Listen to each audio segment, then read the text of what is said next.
헌신과 감사의 축제. 느헤미야 11장 1절에서 2절, 12장 27절에서 31절, 43절에서 47절 말씀입니다.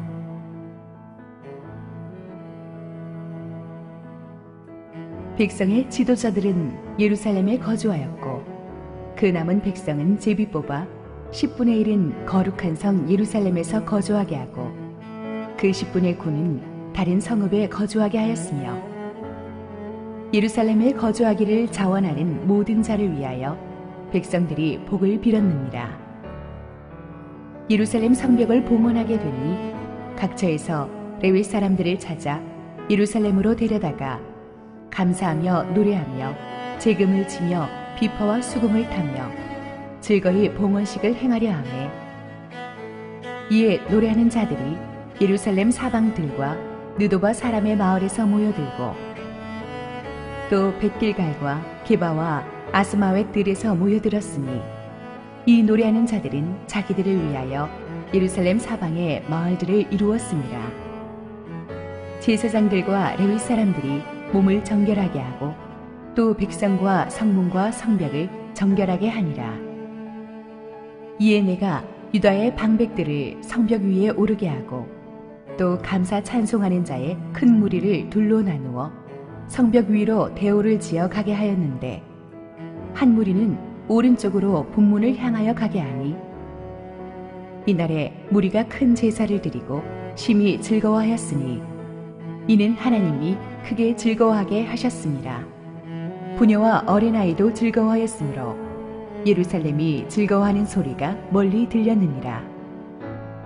그날에 사람을 세워 곡간을 맡기고 제사장들과 레위 사람들에게 돌릴 것 곧 율법에 정한 대로 거제물과 처음 익은 것과 11조를 모든 성읍 밭에서 거두어 이 곡간에 쌓게 하였노니 이는 유다 사람이 섬기는 제사장들과 레위 사람들로 말미암아 즐거워하기 때문이라.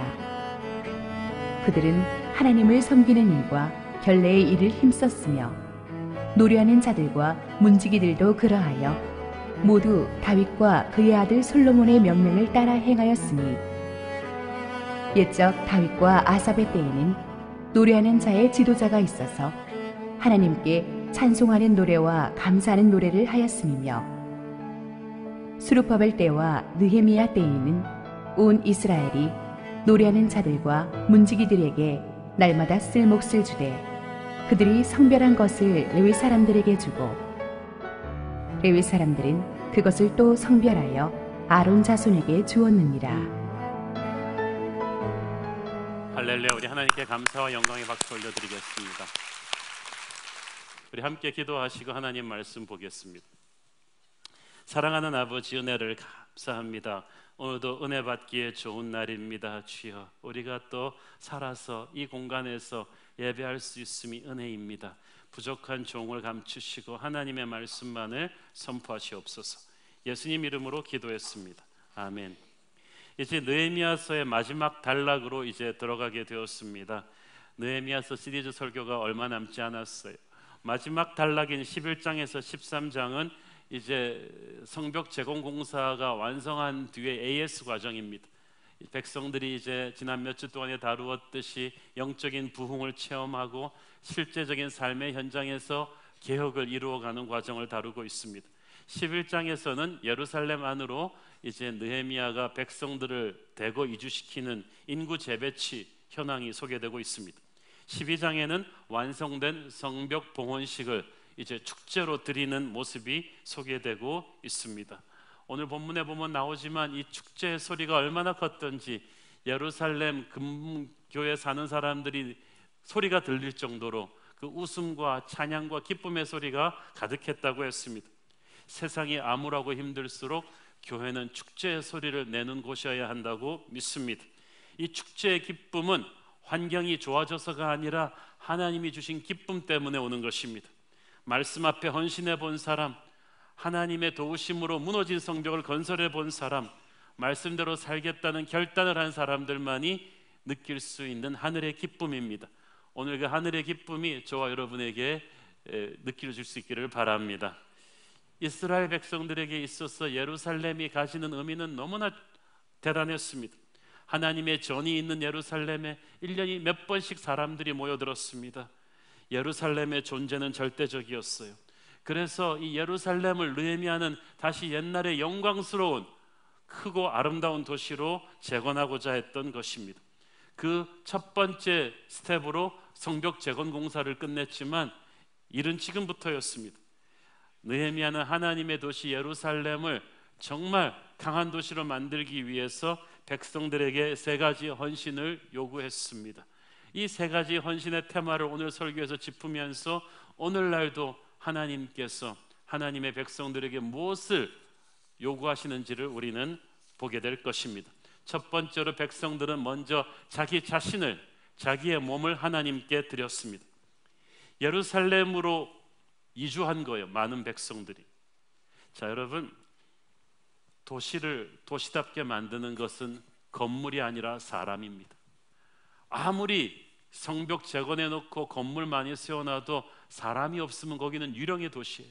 그래서 예루살렘은 사람들이 들어와야 도시의 생기도 있고 경제적으로 활성화되고 또 이 성벽을 지킬 수 있는 병력이 확보가 되잖아요. 그래서 느헤미야는 7장에 나오는 1차 정착민들에 이어서 2차로 이주민들을 또 모집해서 예루살렘 안으로 들어오게 한 것입니다. 요즘 우리나라 상황에서는 너도 나도 다 서울로 오려고 야단드립니다. 서울의 아파트 값이 비쌉니다. 그렇죠? 하지만 그 당시 예루살렘은 그렇지 않았어요. 예루살렘이 가지는 의미는 알았지만, 그래서 절기 때마다 방문은 했지만 예루살렘에 들어와서 살려는 사람들은 별로 없었어요. 왜냐하면 이 예루살렘은 모든 대적들의 공격에 노출된 치안이 잘 확보가 안 된 위험한 곳이었어요. 타겟이었단 말이에요. 게다가 아직 경제가 활성화되지 않아서 돈 벌기도 부적합했고 백성들은 대부분 농사를 지었기 때문에 자기들 지방에 농토가 있는 곳에 있는 게 먹고 살 기반이 있었어요. 게다가 하나님의 성전이 있는 곳이에요. 그래서 굉장히 사람들의 보는 이목이 많아서 사는 게 조심스러웠어요. 이미 자기들은 지방에 다 터전 잡아 살고 있는데 이런 빛 좋은 개살구 같은 예루살렘에 가서 살고 싶어 하지 않았던 거예요. 치러야 될 대가가 많았어요. 그런 어려움에도 불구하고 예루살렘은 절대로 무시되거나 포기되어서는 안 되는 곳이었습니다. 그곳은 하나님의 임재를 상징하는 성전이 있는 곳이었어요. 하나님께서 예루살렘을 중심으로 인해서 하나님의 백성들이 이끌고 가실 대역사의 주춧돌 같은 곳이었어요. 이스라엘 전체를 몸으로 친다면 예루살렘은 가장 중요한 심장과도 같은 곳이었어요. 누군가는 그래서 희생적으로 여기 예루살렘에 와서 살아줘야만 했어요. 이 성을 지켜야만 했던 거예요. 적의 집요한 방해에도 불구하고 아주 피눈물 나게 고생해서 성벽을 짓고 도시의 외형적인 형태를 갖추어 놓았는데 정작 하나님의 백성들은 와서 살고 싶어 하지 않는다. 이러면 백성들의, 이방인들의 조롱거리가 된단 말이에요. 고생스러워도 누군가는 예루살렘에 와서 살아줘야만 돼요. 하나님은 그들의 이 헌신을 통해서 하나님의 계획을 이루어 가시는 거예요. 위험하고 불편하더라도 모두 예루살렘을 버리고 자기 고향으로만 가버리면, 그래서 예루살렘이 무너지면 나중에는 자기 고향들도 무사하지 못하게 돼요. 예루살렘을 살리는 것이 궁극적으로 자신들의 고향도 살리는 거예요. 생각해 보니까 교회가 그래요. 교회가 살아나야, 교회가 은혜가 충만해야 여러분의 가정으로, 직장으로도 그 은혜가 흘러가고 나라 전체로도 은혜가 흘러가요. 교회가 폐허가 되면요, 은혜가 사라지면 여러분의 가정, 직장도 폐허가 되는 거예요. 그래서 이스라엘 사람들이 예루살렘의 안녕을 위해서 항상 기도했듯이 여러분도 교회의 안녕을 위해서, 평안함을 위해서 기도하셔야 합니다. 헌신해야만 합니다. 느헤미야는 백성들이 예루살렘으로 오기를 원했습니다. 그래서 예루살렘에 정착을 시켰는데 세 부류의 정착민들이 있었어요. 11장 1절, 백성의 지도자들은 예루살렘에 거주하였고 그 남은 백성은 제비 뽑아 10분의 1은 거룩한 성 예루살렘에서 거주하게 하고 그 10분의 9는 다른 성읍에 거주하게 하였으며. 자, 첫 번째 그룹은 백성의 지도자들이 예루살렘에 거주했다고 했습니다. 아무리 위험하고 힘들어도 리더십이 먼저 솔선수범해야 돼요. 리더십이 먼저 와서 살지 않는데 백성들이 따라오게 할 수가 없었어요. 그래서 마음은 안 내켜도 지도자 된 죄로 예루살렘에 지도자들이 먼저 입주해야 됐던 거예요. 두 번째 그룹은 전체 백성들이 제비를 뽑아서 전체 인구의 10%를 무작위로 당첨시켰습니다. 축하합니다. 예루살렘 이주민 당선되셨습니다. 이게 로또와는 달라서 역로또, 이게 뭐지? 내가 당첨이 왜 되지? 그래가지고 억지로 등 떠밀려서 예루살렘에 오게 된 사람들. 그런데 세 번째 부류의 사람들이 있었어요. 11장 2절입니다. 예루살렘에 거주하기를 자원하는 모든 자를 위하여 백성들이 복을 빌었느니라. 지도층도 아니고 등 떠밀린 것도 아닌데 자기가 자발적으로 이 고생이 기다리고 있는 예루살렘에 와서 살겠다고 헌신한 사람들이 있었어요. 진짜 백이들이죠. 이 사람들이 너무 훌륭하니까 백성들이 복을 빌었다고 했습니다. 가만 보니까 교회에도 사역하는 분들이 이 세 부류로 딱 나눠지는 것 같아요. 첫째는 그냥 직분 받았으니까 어쩔 수 없이 하는 사람, 목사니까, 장로니까, 목사 되고 장로 됐는데 새벽기도 안 나오면 찍힐까봐 그냥 어쩔 수 없이 헌신하게 되는 사람들. 그리고 두 번째 부류는 등 떠밀려 가지고 하는 사람들. 내가 어떻게 하게 됐지? 길에 지나가는데 그냥 전도사님이 야 잠깐만 하고 가 하고 잠깐 걸렸다가 그냥 코가 꿰가지고 한 달, 두 달 하게 된 사람들. 그런데 세 번째 부류, 지도층도 아니고 직분도 없고 등 떠밀린 것도 아닌데 본인이 은혜를 받고 헌신한 사람들, 그분들에게 복이 임할 줄로 믿습니다. 자, 여러분, 오늘 이 순간에 스스로에게 하나님 앞에서 한번 물어보십시오. 여러분에게 하나님이 헌신을 요구하는, 꼭 여러분에게 가라고 하는 예루살렘이 있습니까?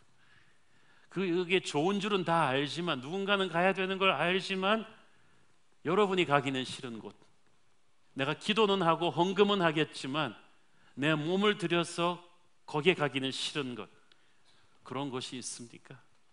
오늘 하나님이 여러분에게 예루살렘으로 가서 살라고 하십니다.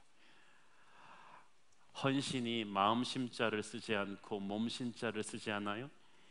로마서 12장 1절, 그러므로 형제들아 내가 하나님의 모든 자비하심으로 너희를 권하노니 너희 몸을 하나님이 기뻐하시는 거룩한 산 제물로 드리라. 이는 너희가 드릴 영적 예배니라. 자, 예배 드리는 제물은 마음이 아니라 몸이에요.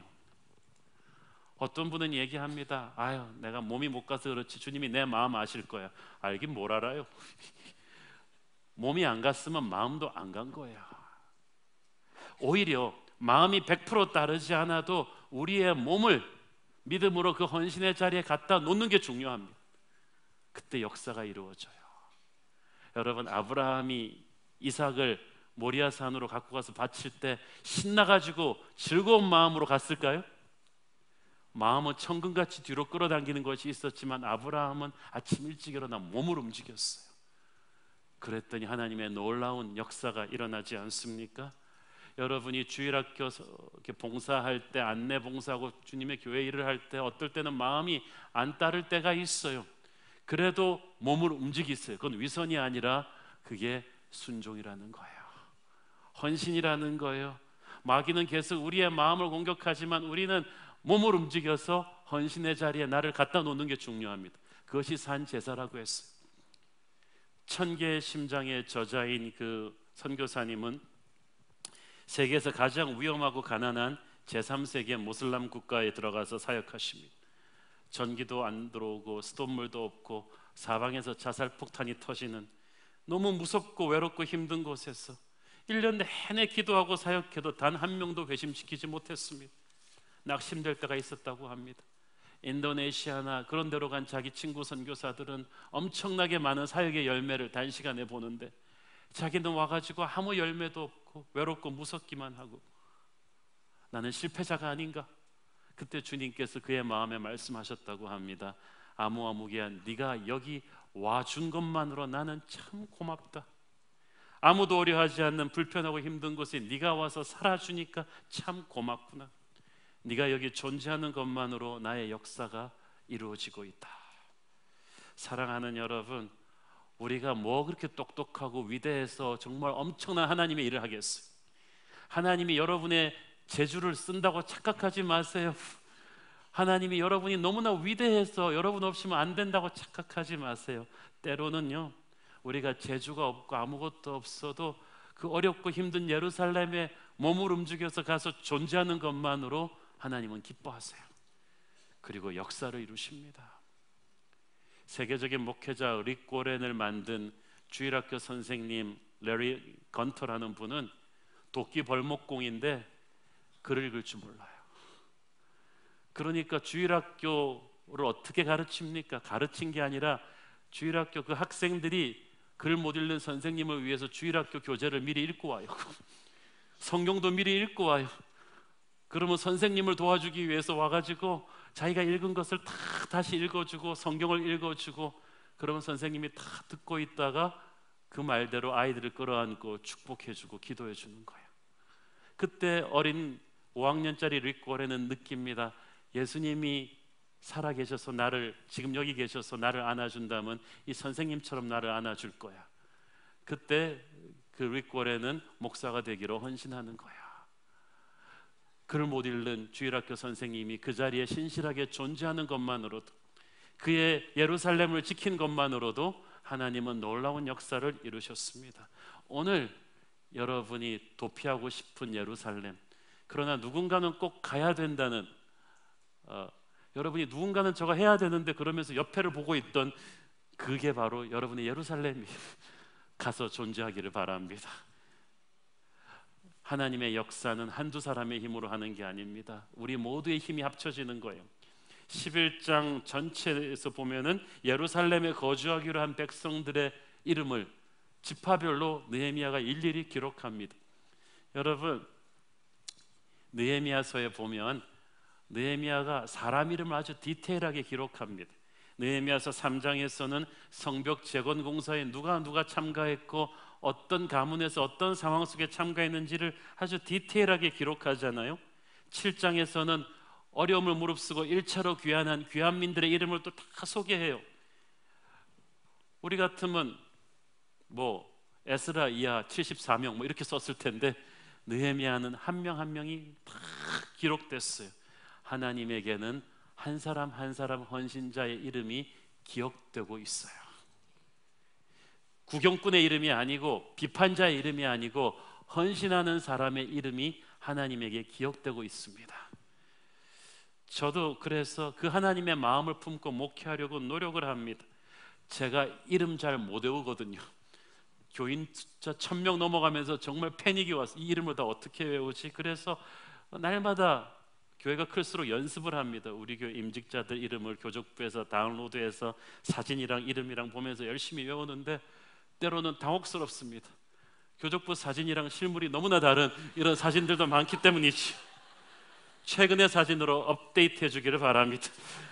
그런데 제가 이렇게 보니까 이 교회가 이렇게까지 오기까지 정말 보이지 않는 곳에서 수고한 성도들이 많아요. 성가대나 이렇게 예배 인도자들은 얼굴이 보이는데 티가 안 나는 사람들이 있어요. 예를 들어서 이 사부 예배 내내 밑에서 기도하고 위에서 기도하는 우리 150명의 중보 기도자들, 또 각 방에서 나누어져서 여러분의 아이들을 정성껏 돌보는 우리 주일학교 선생님들, 이런 분들이 굉장히 많아가지고 저는 담임 목사로서 1년 내내 그룹별로 만나서 그분들의 이름을 불러주고 기억하고 격려하기 위해서 아주 몸부림을 칩니다. 부족하지만 노력 중입니다. 어제는 우리 가을부터 출범한 호스피스 1기 사역자들 만나서 밥을 먹었습니다. 우리 교회는 아주 생소한 이름이지만은 이제 인생의 마지막을 맞이하는, 죽음을 맞이하는 분들이 끝까지 하나님의 평화 속에서 갈 수 있도록 도와주고, 가족을 먼저 하늘나라로 보낸 사람들의 그 트라우마를 극복할 수 있도록 격려해주는 아주 소중한, 교회에 없어서는 안 될 사역인데 드러나지는 않아요. 조용한 분들이에요. 그래서 제가 의도적으로 만난 거예요. 하나님께서는 헌신의 자리에 자기 몸을 던지는 모든 분들을 기억하시는 줄로 믿습니다. 하나님은 여러분들을 잊지 않습니다. 또 한 가지 좀 우리가 주목할 것은 예루살렘을 중심으로 헌신자들을, 인구를 재배치시키는 일을 마친 느헤미야가 12장에는 제사장들과 레위 사람들의 명단을 쫙 소개합니다. 느헤미야는 지금 정치 행정 수반이거든요. 그래서 새로운 나라의 그 위상을 보여주기 위해서는 행정 정치 지도자들 이름을 쫙 써야 될 텐데 그 사람들 이름을 스킵하고 오히려 그 영적 지도자들의 이름을 쫙 씁니다. 이것은 상징적인 의미가 있습니다. 이 새로운 나라를 뒷받침하는 이 디딤돌이 바로 영성이라는 걸 아는 거예요. 나라를 위해 기도하고 나라를 이끌고 가는 것은 영적 지도자들의 기도의 힘이라는 것을 아는 것입니다. 우리나라 어떻습니까? 우리나라 불교 왕조는, 고려 왕조는 불교 왕조였어요. 나라의 모든 톱 지도자들이 다 불교 사상에 심취되어 있었습니다. 조선 왕조는 유교 왕조였어요. 나라의 지도자들이 전부 다 유교 정신으로 다스렸어요. 그러나 조선 왕조가 망하고 일제 강점기를 거치고 대한민국으로 넘어오면서 현대 한국사는 달라졌어요. 3.1 독립운동 선언문, 여러분 초등학교 때 배우셨겠지만 36인 민족 지도자 중에 절반이 크리스찬이었어요. 그때 우리나라 인구의 1%가 크리스찬이 안 되던 때입니다. 그러나 민족의 정신적인, 현대 대한민국의 정신적인 지주는 바로 기독교인들이었어요. 현대 한국의 인물들을 키워낸 모든 한국 교육과 의료 사업은 다 선교사들과 교회의 기반을 두고 시작되었습니다. 해방이 되고 나서 1948년 5월 31일 대한민국 정부 수립 이후 첫 번째 재헌국회에서 이윤영 국회의원은 목사님으로서 대표 기도로 대한민국 국회를 열었습니다. 10분이 넘게 기도했어요. 국회의원들 이렇게 세워놓고. 한국은 그렇게 시작했습니다. 한국이 이 짧은 기간 동안에 이런 발전을 이루게 된 것은 고려 왕조는 불교, 조선 왕조는 유교였지만 적어도 대한민국의 초대 역사만큼은 기도하는 하나님의 사람들이 일으켜 세웠다고 우리는 믿습니다. 지금도 그렇습니다. 나라 사정이 힘들지만은 이 나라를 지탱하는 힘은 영적 지도자들의 기도입니다. 살아있는 교회입니다. 두 번째로 느헤미야는 백성들로 하여금 자신들의 찬양을 하나님께 드리게 했습니다. 12장 전반부에는 이제 인구 재배치를 마치고 난 느헤미야가 이제 성벽 완공 기념 행사로 찬양의 축제를 준비를 합니다. 찬양의 축제를 준비하기 위해서 먼저 찬양과 예배 인도자들을 전국에서 스카우트해서 데려와요. 12장 27절 29절에 보면은 각처에 있는 레위 사람들 예배를 준비하는 세팅팀이죠. 레위인들은 오늘날로 말하면 우리 레위인들과 제사장들은 교역자, 간사, 찬양 인도자, 이런 또 FD, 이런 예배를 준비하는 모든 음향팀, 영상팀, 뮤지션들을 다 말하는 거예요. 이런 분들이 다 와서 모든 악기를 동원하고 찬양의 재주가 있는 사람들은 다 나왔어요. 여러분, 음악에 은사가 있는데 와서 찬양하지 않는다, 그건 죄 짓는 거예요. 그래서 다 와서 이 찬양의 지도자들이 와서 이 국가적인 찬양 행사를 준비를 합니다. 우리 교회도 이 찬양의 영이 가득한 교회이기를 바랍니다. 또 한 가지 이 행사의 준비는 정결의식이었습니다. 30절 읽습니다. 제사장들과 레위 사람들이 몸을 정결하게 하고 또 백성과 성문과 성벽을 정결하게 하니라. 이걸 무슨 말이냐 하면 레위기에 명시된 율법의 기초에서 물로 씻거나 뿌리고 희생동물의 피를 바르고 목욕하고 옷을 깨끗이 세탁하고 부정한 것들과의 접촉을 피하는 거예요. 이렇게 하나님 앞에 나가기 위해서 자기를 정결하게 하는 의식을 하고 갑니다. 이것은 오늘날 우리에게 무엇을 상징합니까? 그럼 샤워하고 깨끗한 옷 입고 교회 와야 되는 겁니까? 물론 그렇죠. 그렇지만은 보다 중요한 의미는 예수의 피로 깨끗해지고 나와야 된다는 거예요. 자신의 죄를 통렬하게 자백하고 십자가 앞에서 꼬꾸라진 사람만이 부활의 축제에 동참할 수가 있어요. 그래서 예수의 피로 깨끗해진 사람, 거룩해진 사람, 정결해진 사람들이 와서 이 축제에 동참할 수가 있어요. 그게 진짜 예배예요.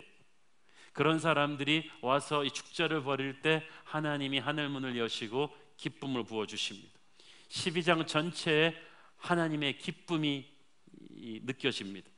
노래한다, 찬양한다는 단어만 8번, 감사한다는 단어 6번, 기뻐한다가 7번, 각종 악기들의 연주가 3번씩 나오는데 43절 특히 한번 읽어보겠습니다. 이날에 무리가 큰 제사를 드리고 심히 즐거워하였으니 이는 하나님이 크게 즐거워하게 하셨습니다. 부녀와 어린아이도 즐거워하였으므로 예루살렘이 즐거워하는 소리가 멀리 들렸느니라. 아멘. 그냥 백성들의 축제 소리가 쩌렁쩌렁했어요. 근데 사실 냉정하게 볼 때 이제 예루살렘에 있는 유대 백성들 이제 겨우 성벽 하나 완공해 놨어요. 아직 먹고 살 길이 막막해요. 아직도 그들을 노리는 대적들은 그들을 호시탐탐 노리고 있어요. 그런데 이거 너무 빨리 샴페인 터뜨리는 거 아니냔 말이죠. 고작 이거 해놓고. 그러나 성경은 하나님이 크게 즐거워하셨기 때문에 이들이 즐거워했다고 강조하고 있습니다. 여러분, 진짜 기쁨은 상황이 완벽하게 너무 좋아져서가 아니라 하나님이 주시는 거예요. 아직 갈 길이 멀어도, 아직 너무 가난하고 힘들어도 하나님께서는 성벽을 완공한 아주 작은 승리라도 경험한 이스라엘 백성들에게 하나님만이 주실 수 있는 큰 기쁨을 주고 있는 거예요. 세상이 알 수 없는 기쁨이에요. 여러분은 환경이 좋다고 기뻐요? 세계에서 제일 잘 사는다는 스위스, 일본 이런 나라들이 자살 우울증 환자가 제일 많은데 환경만 보고 있다면 우리는 기뻐할 일 없지만 하나님이 기쁨을 주신다면 환경을 초월해서 기뻐해요.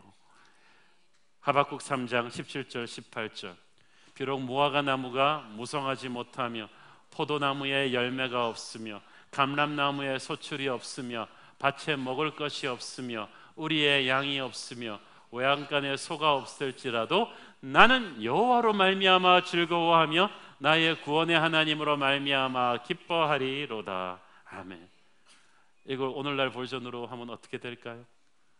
아직 결혼도 못하고 직장도 못 찾았고 몸에 병도 있고 사랑하는 사람이 배신당할지라도 나는 여호와로 인하여 기뻐하리로다. 아직도 이스라엘 백성들이 가야 될 길 멀어요. 성벽 하나 재건한 것 가지고 이렇게 기뻐하기에는 너무 우스꽝스럽기도 해요. 그러나 인생에서 모든 것을 다 이뤘기 때문에 기뻐하는 것만은 아니에요. 어려움 속에서도 조금씩 허락해 주시는 오늘의 축복, 하나의 작은 고지라도 점령했을 때 우리는 그 타이밍을 놓치지 않고 하나님에게 기쁨을 표현해야 돼요. 감사의 축제를 드려야만 돼요. 여러분, 꼭 말로 홈런 쳐야 기뻐하는 게 아니에요. 일루라도 진루하면 그건 기쁜 거예요. 그건 성공한 거예요. 감독들이 최고로 사랑하는 선수는 홈런 치는 선수가 아니라 꾸준히 살아나가는 선수예요. 포볼로든 일루타건 치고 나가서. 사랑하는 여러분, 작은 승리에 감사하십시오. 나는 모든 걸 다 이루고 난 뒤에 감사하겠다. 천만의 말씀. 오늘 이 작은 승리, 오늘 살아남은 것만으로도 감사하세요. 아직 갈 길이 멀었다. 그래도 지금 감사하세요. 천리길도 한 걸음부터 오늘의 자그마한 승리를 우리가 감사로, 기쁨으로 선포할 때 우리는 앞으로도 하나님이 또 승리를 주실 것을 믿음으로 끌어당기는 거예요. 여러분은 너무 멀고 큰 목표만 보느라고 오늘의 작은 승리에 대한 감사를 잃어버리지 않았습니까? 기쁨의 축제를 잃어버리지 않았습니까? 순간순간 작은 기도 응답에도 감사하고 기뻐하는 습관을 가지는 저와 여러분 되기를 바랍니다. 작년부터 저희가 이 9월 첫 주 창립기념주일에 모든 찬양팀이 동원된 우리 교회 축제를 가졌어요. 올해도 기대하십시오. 그런데 우리 교회가 지금 모든 걸 갖춰서가 아니에요. 아직 우리 건물도 없고 여러 가지 힘들고 어려운 거 많아요. 그렇지만 이때까지 주신 하나님의 승리를 우리는 기쁨으로 선포할 것입니다. 여러분, 지금 여러분 인생에 아직도 갈 길이 멀지만 지금부터 기뻐하십시오. 감사하십시오. 하나님이 여러분의 상황을 바꿔주실 거예요. 이 느헤미야가 이 축제를 벌인 이 스타일이 있어요. 느헤미야는 확실히 이 엔터테인먼트 기획 마인드가 있어. 그냥 한 게 아니라 12장 31절 한번 보세요. 이에 내가 유다의 방백들을 성벽 위에 오르게 하고 또 감사하는 자의 큰 무리를 둘로 나누어 성벽 위로 대오를 지어가게 하였는데 한 무리는 오른쪽으로 분문을 향하여 가게 하니, 32절에 가보니까 다른 한 무리는 또 왼쪽으로 가서 서클로 쫙 가가지고 중간에 딱 만나게 됐어요.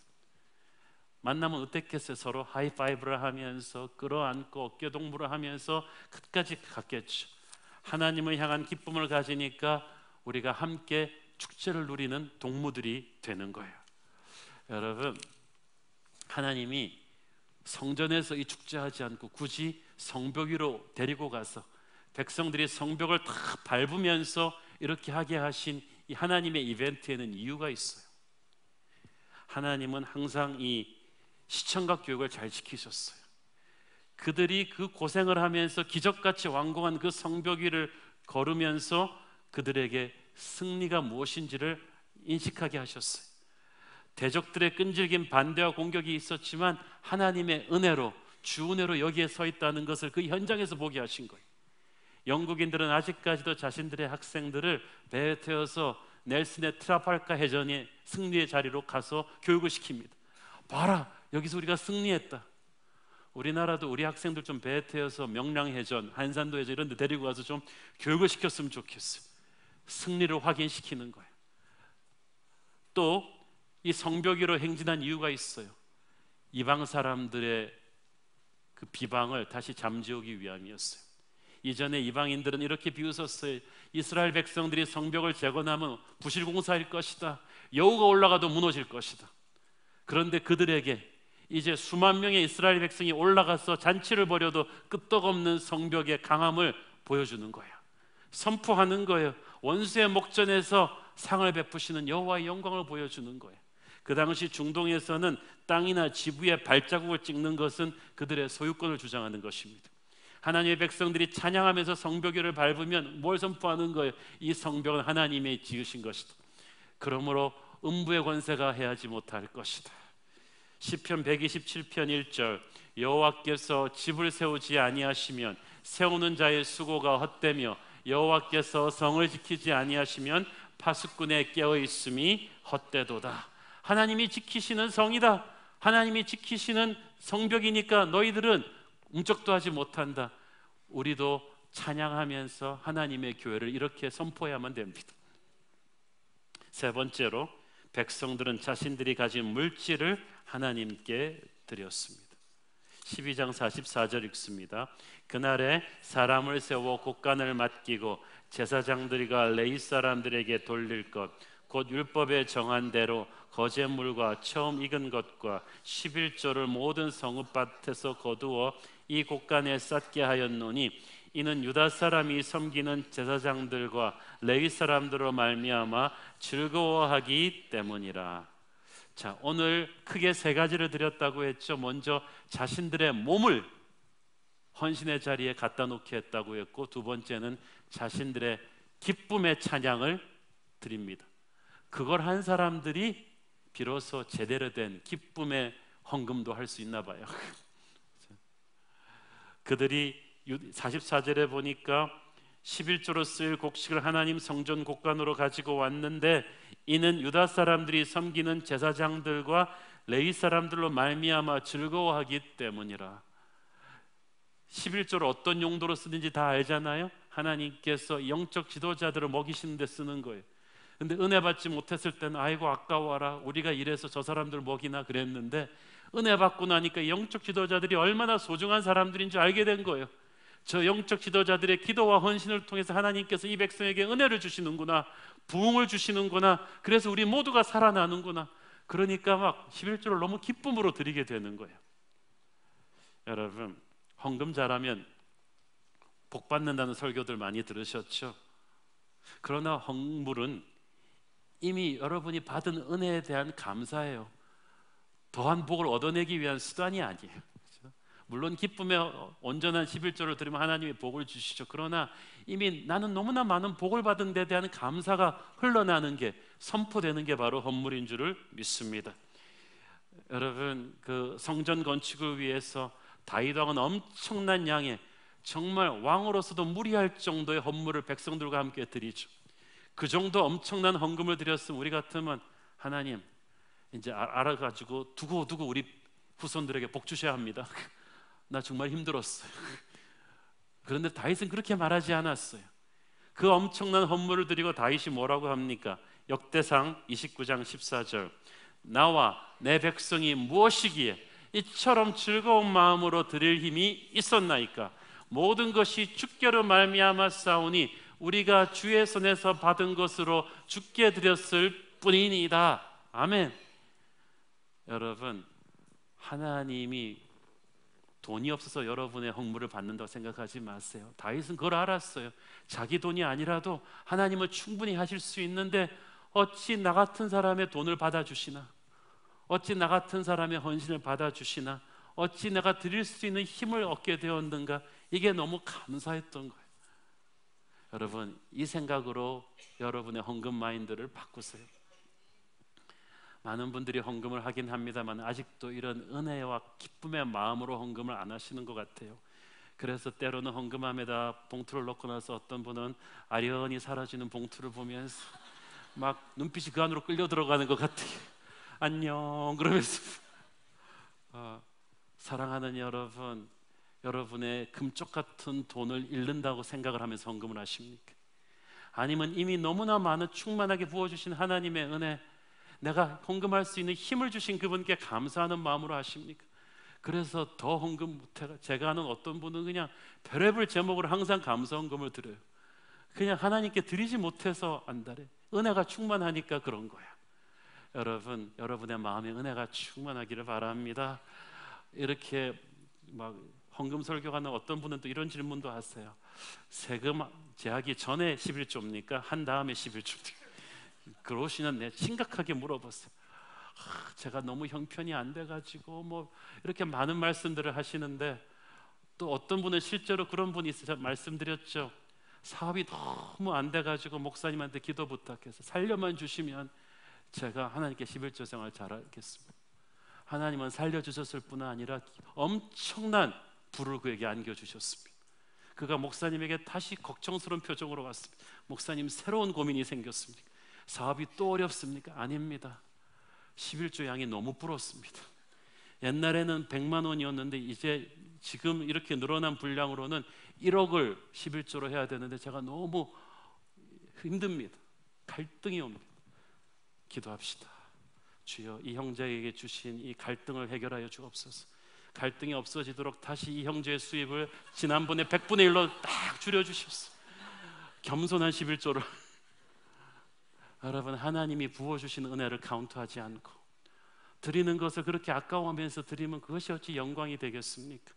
여러분의 시간과 재물의 11조를, 10의 2조를, 3조를 드리고도 복을 받을 하나님의 백성이 되기를 바랍니다. 오늘 우리 하나님의 백성들이 먼저 자기의 몸을 헌신해야 된다고 했고, 기쁨의 찬양을 헌신하고, 그리고 나서 물질을 헌신한다고 했는데, 그 세 가지를 헌신할 때 중요한 것은 기쁨으로 하는 거야. 저는 우리 교회에서 봉사하고 헌금하고 하나님의 일을 하시는 분들이 기쁨으로 하기를 바랍니다. 인상 쓰면서 안내하지 마시고, 이 교회는 안내할 사람이 나 아니면 없어 이러면서 안내하지 마시고, 내가 내년에도 또 주일학교를 하면은 내가 정말 그렇게 하지 마시고, 하나님께서 나 같은 죄인을 사용하셔서 주일학교를 하게 하시는구나, 내가 존재함으로 인해서 다음 세대 한국의 빌리 그레함이, 한홍이 내 주일학교 학생들 중에서 나오겠구나, 이런 기쁨으로 하십시오. 많은 돈이 있지만 하나님이 나같이 부족한 것의 헌물을 통해서 놀라운 역사를 이루시겠구나, 기쁨으로 하실 때, 찬양의 축제가 여러분에게서 흘러나올 때 하나님은 큰 영광 받으실 줄로 믿습니다. 기도하겠습니다. 사랑하는 아버지, 오늘도 우리가 드리는 기쁨의 헌신으로 하늘의 문을 열기를 원합니다. 우리의 몸을 받으시옵소서, 기쁨의 찬양을 받으시옵소서, 감사의 헌물을 받아 주시옵소서. 예수님 이름으로 기도했습니다. 아멘.